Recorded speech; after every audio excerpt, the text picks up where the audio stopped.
L'hyperandrogène boxeuse algérienne Iman Khelif a marqué l'histoire des Jeux olympiques de Paris 2024 en décrochant la médaille d'or dans la catégorie des moins de 66 kilos. En finale, elle a affronté la chinoise Yang Liu, championne du monde en titre, et a remporté la victoire par décision unanime des juges. La boxeuse de 25 ans, qui a attiré l'attention médiatique depuis le début des Jeux, a exprimé sa joie de manière éclatante après l'annonce du verdict, avec une célébration endiablée qui a captivé le public présent. Iman Khelif est désormais un nom gravé dans les mémoires des Jeux olympiques de Paris. Depuis son premier combat, le 1er août, contre l'Italienne Angela Carini, la boxeuse algérienne a connu une notoriété mondiale croissante. Son entrée en compétition a été marquée par une controverse liée à son hyperandrogénie. Elle a été critiquée par certains qui remettaient en question sa féminité en raison de sa force physique remarquable. Malgré ces critiques, le Comité international olympique, CIO, a confirmé sa légitimité en tant que femme compétitrice, lui permettant de continuer à participer aux Jeux sans restriction. Iman Khelif a donc poursuivi sa route avec détermination et assurance. Lors des quarts de finale, elle a affronté la Hongroise Anna Amori et a démontré une maîtrise totale sur le ring. À cette époque, elle avait déjà reçu des excuses publiques d'Israël Adesanya, qu'il avait critiqué en début de polémique sur son genre. Iman Khelif a su montrer sa supériorité lors de ce combat et a continué sur sa lancée en demi-finale. Son soutien auprès de ses compatriotes était indéniable, particulièrement ce vendredi à Roland-Garros où de nombreux Algériens étaient présents pour encourager la finale de la catégorie des moins de 66 kilos. Iman Khelif a mis à genoux la championne chinoise Yang Liu et a remporté la médaille d'or, ajoutant ainsi une victoire prestigieuse à son palmarès. Après sa victoire, Iman Khelif n'a pas pu contenir son bonheur. Elle a montré un grand respect pour son adversaire Yang Liu, qui a également fait preuve de courtoisie. Cependant, la boxeuse algérienne a effectué une célébration particulière qui a enflammé le public. Avec sa langue coincée entre ses dents, elle a créé un moment fort et mémorable de ces JO de Paris 2024. Ce samedi, cette célébration continue de faire le tour des réseaux sociaux, devenant un symbole de sa victoire triomphante. En dépit des critiques persistantes de certains qui affirment que l'hyperandrogène ne devrait pas concourir parmi les femmes en raison de sa force physique, Iman Khelif a su se concentrer sur son parcours remarquable. Elle a déclaré aux médias après sa victoire « Je suis une femme forte avec des pouvoirs spéciaux. Depuis le ring, j'ai envoyé un message à ceux qui étaient contre moi. » Elle a évoqué les attaques et la campagne hostile dont elle a été victime, soulignant que son succès est la meilleure réponse qu'elle pouvait donner. J'ai fait l'objet d'attaques et d'une campagne féroce et c'est la plus belle réponse que je puisse donner.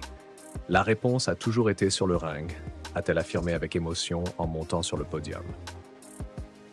Iman Khelif a insisté sur le fait qu'elle est entièrement éligible pour participer aux compétitions féminines, affirmant avec conviction « Je suis une femme comme les autres. Je suis née femme, j'ai vécu en tant que femme et j'ai concouru en tant que femme. » Elle a critiqué ses détracteurs en les qualifiant d'ennemis du succès, ajoutant que les critiques ont donné une saveur particulière à son triomphe.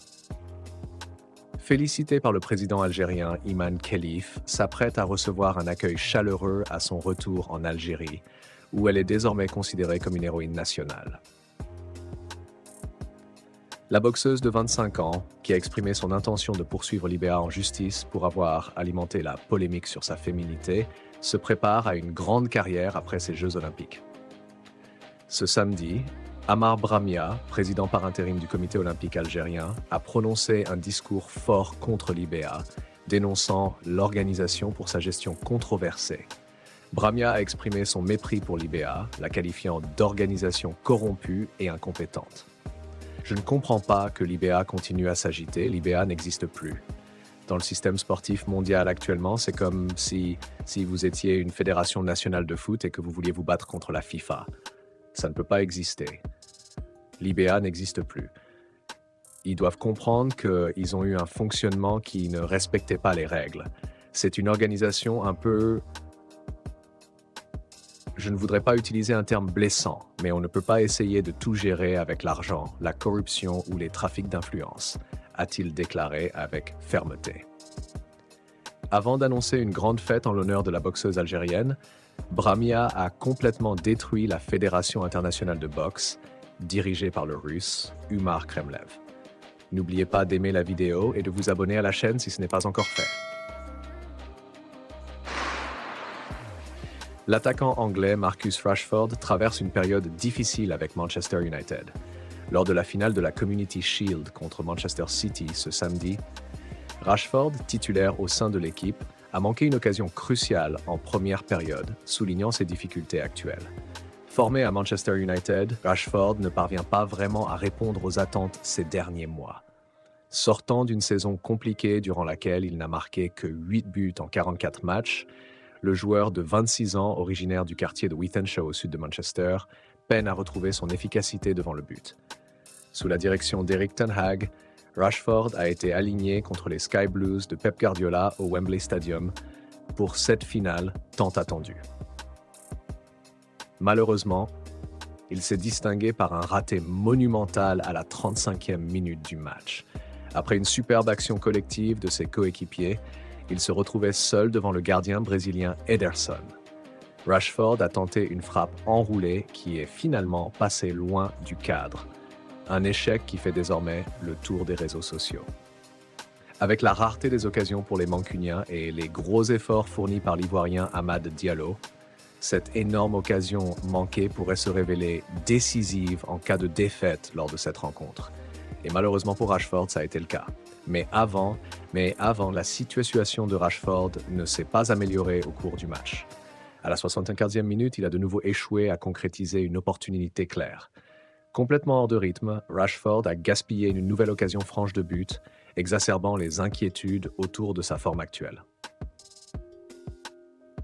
Le manque de précision et la difficulté à convertir les occasions en but sont devenus des points de préoccupation majeurs pour l'attaquant de Manchester United et le club espère qu'il pourra retrouver son niveau de performance dans les semaines à venir. Le match s'est terminé d'un but partout, avec Alejandro Garnacho qui ouvre le score presque à la fin du temps réglementaire, plus précisément à la 82e minute.